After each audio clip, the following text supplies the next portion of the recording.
This week it's the turn of Microsoft Group Policy, a classic, yes, but a really important skill. How does it work? Well, you've come to the right place. Let's take a look.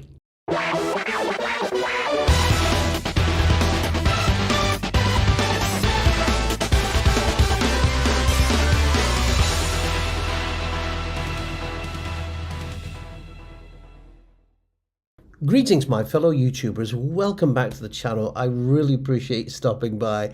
This week I'm in Copenhagen, sunny Copenhagen, and I'm teaching a course. I thought, a couple of weeks ago I did a session on Microsoft Active Directory and we talked about the basics and so on. And loads of people have come back and said that they love it and they want a little bit more. So I thought, okay, who am I to argue with you guys? Because you guys know what you want, obviously. So this week I'm going to talk about group policy, which is really related to Active Directory and all things Windows Server. So we're going to talk about exactly what it is, how it works, how to get set up, and how to avoid potential pitfalls with it. Now, also this week, I've got to say, we've just hit the 8,100 mark in terms of subscribers. I got to say thank you so much, guys. I really appreciate each and every one of you who has subscribed to my channel. I'm trying to build a great channel here, great community, and you guys absolutely rock. Okay, I've also had some fantastic questions. And hopefully I've gone ahead and I've answered all of those questions from all of you. But if you do have questions, of course, like always, pop them down below and I will do my best for you. And by the way, if you've not subscribed to the channel, please go ahead, click on that subscribe button up there, hit that bell, and you won't miss out on the good stuff in the future. And as always, it's great to have you on board. So I think without any more jibber jabber, I think it's about time that we got into some group policy, a part of Windows Server and a really important part of your skill set. Ready? Here we go.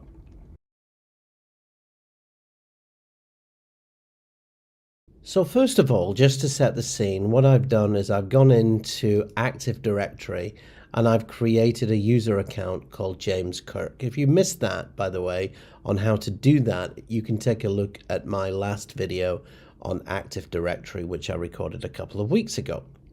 And just to give you a little bit of background into group policy, where does it get all of its settings from?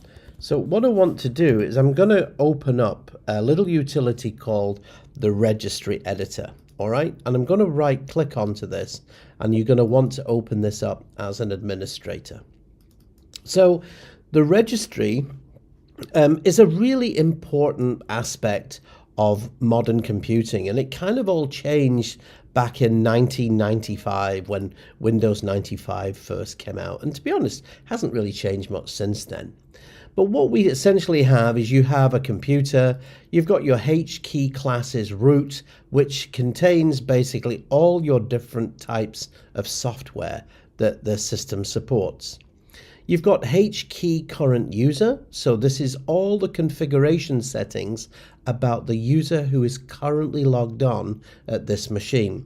And this is particularly important in group policy, because in group policy, you've got user settings and you've got computer settings. All right, so remember this. Now, obviously, the reason why we don't want to start messing around here in the registry is it's complicated. Trying to find things, trying to find settings is just a nightmare. And if you had to change all of these settings for 1,000 or 10,000 users, it would just be unpractical.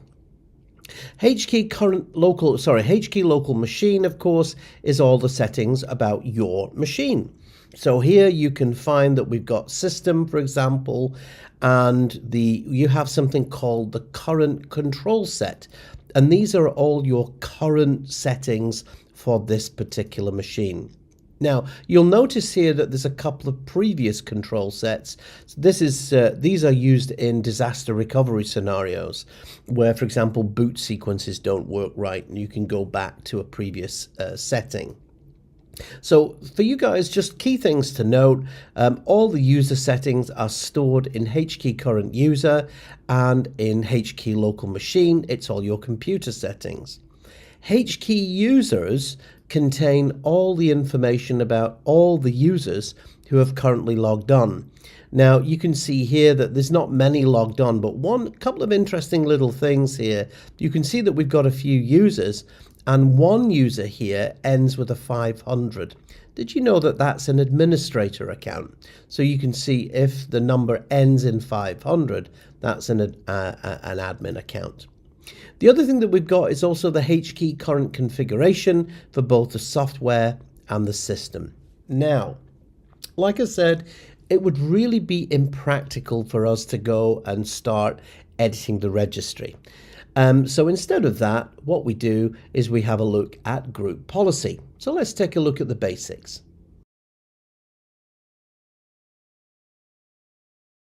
So from Server Manager, what I want to do is I'm going to go up here into Tools, and I'm going to scroll down into Group Policy Management. And I'm just going to maximize the screen so we can see everything. So what we can see here is, first of all, it says forestadatum.com. This is the name of my Active Directory Forest. And if I expand this out, you can see that I've got domains, sites, group policy modeling, and group policy results, which are quite interesting testing tools. Now, if I expand this out, I'm going to go into adatum.com. I'm just going to pull this over a little bit here. Just pull that over there. Yes. Okay. And you can see that you've got something called a default domain policy. Now, a default domain policy essentially affects every machine and every user on the domain. Within that, you can see that you've got your various organizational units. So down here, I've got a organizational unit called sales. Now I've still got my Active Directory open here, and you can see that within sales I've gone ahead and created a test user. I'm a Trekkie, by the way, if anybody knows. So I've created a user called Captain Kirk here. Now, but with that in mind, what I want to do is I'm just going to expand this, and you can see that there is no group policy setting here. So by default, you get one group policy setting, which is known as the default domain policy. Now, what I want to do is I'm now going to go ahead, I'm going to create a group policy setting. So rather than me manually editing the registry, which is potentially a complete nightmare, by the way, this is so much easier. All right. So you can either create a group policy object in the domain and link it here. You can link to an existing one. So if you've created one elsewhere, you can do that. And again, these I'll come back to in a second. So I'm going to go ahead and I'm going to create this one, and I'm going to call it my sales GP policy. Okay. So my sales group policy. I'm going to click on OK. You can see a little group policy icon has appeared down below. So what I'm going to do is I'll just click that so it doesn't open again. Now, first of all, you can see that this context menu has now opened up. So if I click back onto the OU itself, it shows me if there are any group policies linked to this organizational unit. And you can see here, indeed, I've just created one called Group Policy Sales. Yes. But if I actually click onto the group policy itself, you can see the menu has changed. Okay. So we'll come back to that in a little while. First of all, what I want to do is I want to look at the group policy settings. So I'm going to go ahead and I'm going to click on Edit here. And this now takes me into the group policy editor. So you can see I've got a couple of windows open here. And look at what we can see. Computer configuration and user configuration. Now you also have something called policies and preferences. So policies should not be confused with preferences. Policies are hard-coded. So if you make any changes in group policy, they basically implement the registry settings. All right. Whereas group policy preferences, these are kind of optional things, and users can actually change those settings. But when the user logs off and logs back on again, those settings come back. Okay. So first of all, I'm going to go into group policies, and you can see that you've got computer configuration and user configuration. So just like the registry setting, anything that you set at the computer configuration will affect every user who logs on at that computer. Whereas if you set it at the user configuration, it will follow the user irrespective of the machine that they log into. So I'm going to kick off here. I'm going to go into the user configuration, and I'm going to expand this out, and just a couple of things that you can do. So check it out. You can go into software settings, and I can deploy some software to that user if I had some. I can go into Windows settings, and I can try if I had a log on or a log off script that I wanted to push this user out to. A really useful setting here are things like folder redirection. So if you wanted to redirect the user's start menu, documents, and things like that, you could redirect them to a shared folder, for example, on your network. All right. Things like policy-based quality of service. So if you're using voice or anything like that. This is where the really interesting action takes place. So these are your group policy templates. And your group policy templates contain all your different settings. So control panel, desktop, network, any shared folders that you might have, the start menu and taskbar settings, the system settings, Windows components, and again, all settings. Now, remember that this is affecting the sales organizational unit. So any computers within the sales OU or any users in the sales OU. And that's the reason why I'm doing some settings for the user settings. All right. So what I'm going to, if by the way, just a quick mention, if it was the user or if it was the computer, you would need to move the computers into the sales OU for it to take effect. Yeah, just to clear that up. So what I want to do is I'm now going to go into my Windows components, and you can see here you've got all your different Windows components, all your different settings here. What features do you want? Do you want to switch things off? Do you want to have the user using Windows Hello for Business, and so on? So there's absolutely loads of things that you can do there. But why I want to make this kind of simple at the moment. So what I'm going to do is I'm just going to flip over to client 1. Okay, and I'm going to log on as Captain Kirk. So here you can see he's now logged on as client 1, and he's logged on as a user, and his name's Captain Kirk. And you can see we pretty much got a full set of options here. So pretty much everything is here that we need.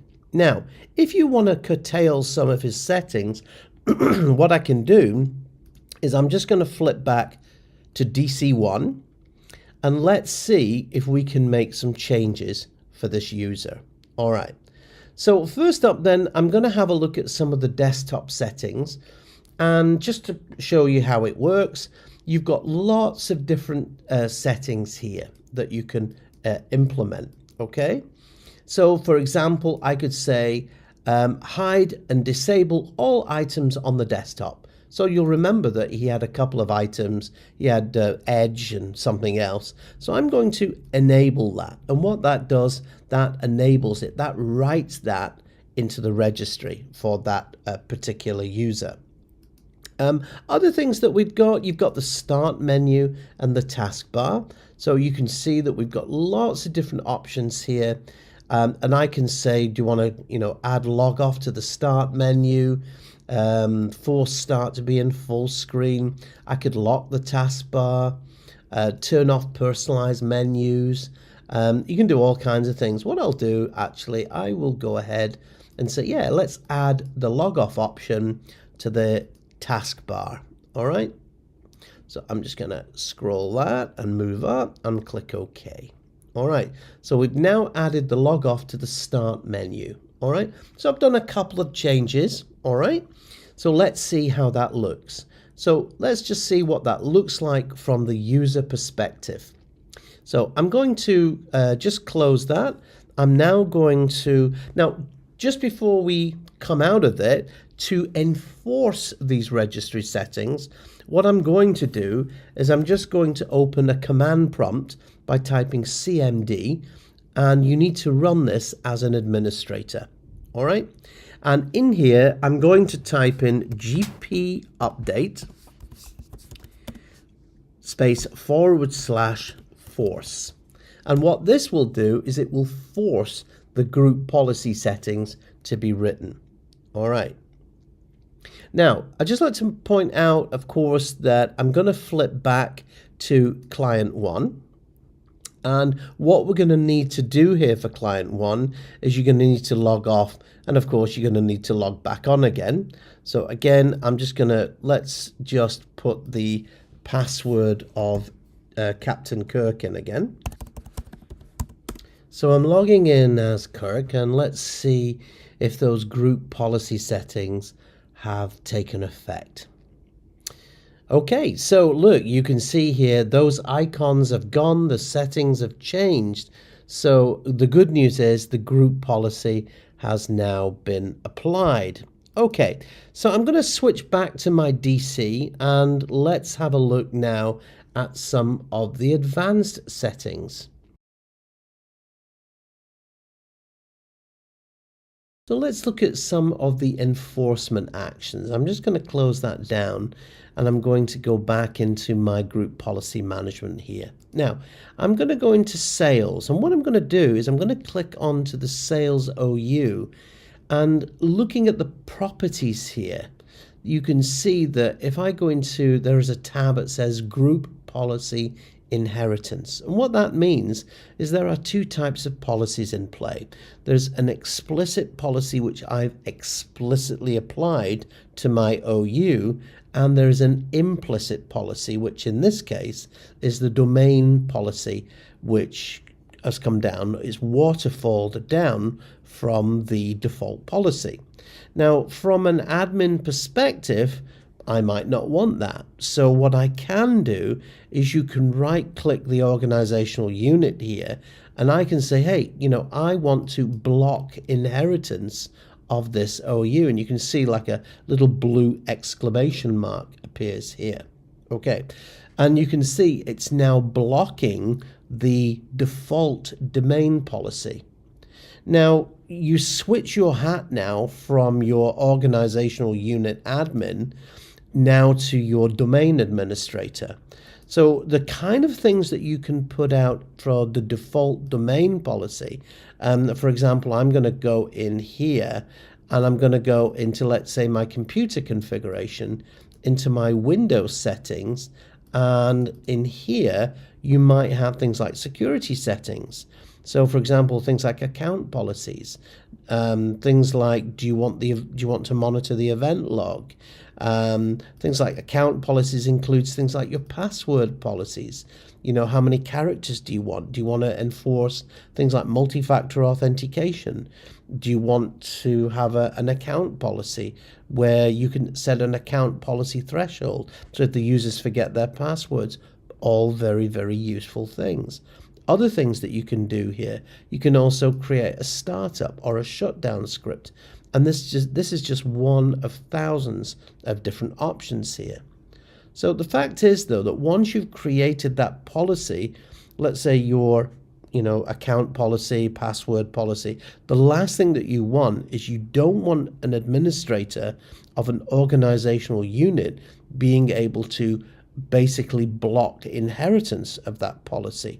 So what you can do here is I can select this policy and I can say, actually, no, I don't want you to override this. I want to enforce this policy to all my users in the entire organization. And you can see that a little yellow triangle has appeared here. So now if I go back to this OU, check it out. Look what we can see. Now you can see that we have enforced. So it's enforcing that domain policy onto all of my users, including sales, but you've also got your sales policy as well. And these are so important. This setting is so important. So again, what we've got here is you can basically select the policy here. I can right click and I can enforce that, push that down to all of my users, as opposed to this option where you select the OU and I can block inheritance above. And that's fine, that works in some cases. However, but in many cases, if you were a domain admin, you don't want the user here overriding things like passwords. So very important settings as part of group policy. Now, so that's just kind of some of the settings. Obviously, within 30 minutes, we can only go through a few of these. And hopefully that's given you a starter for 10, as they say. Other things that we've got here, you've also got things like group policy modeling. And group policy modeling allows you to do a what if type scenario. So you can put in a particular user, a particular OU, and it will say basically what if, what would that policy look like? All right. And to be honest, you could see this modeling, you would just have to go into this modeling. However, one thing that has changed in recent years is if I click into the OU here, you can see that you can also go into the actual policy itself, and you can actually go in and view the settings. So this is actually showing you at a glance what settings have been done. All right, so that's a really nice feature. Okay, starter GPOs you can create. These are basically like templates, of course, and you can use that. That's great. So yeah, there we go. Just a little bit about group policy.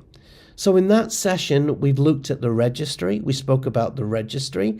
We spoke about how group policy is a GUI or a UI version of the registry. I mentioned that the registry is split into two, so both computer components and user components. And you can edit them by editing the actual policy itself, and you can see you've got the computer and user configuration settings. We also spoke about how you can enforce a policy, and we also spoke about the concept of blocking inheritance within group policy. I hope you found that really useful. So there you have it. That's it for this week. Group policy, an integral part and a really important skill set as part of Microsoft Active Directory and Windows Server. I really hope you enjoyed it and that you got a lot out of it. Of course, if you did, we love big thumbs up here. So go ahead, hit that like button. I really would appreciate it. And if you've not subscribed, by the way, go ahead, come and join us. Hit that subscribe button, ring that bell, and you'll be notified of any new videos. All right. And of course, if you get any requests, comments about this or any of my other sessions, just get them down below there. All right. That's it for this week from sunny Copenhagen. So you stay safe and I'll see you next time. Take care.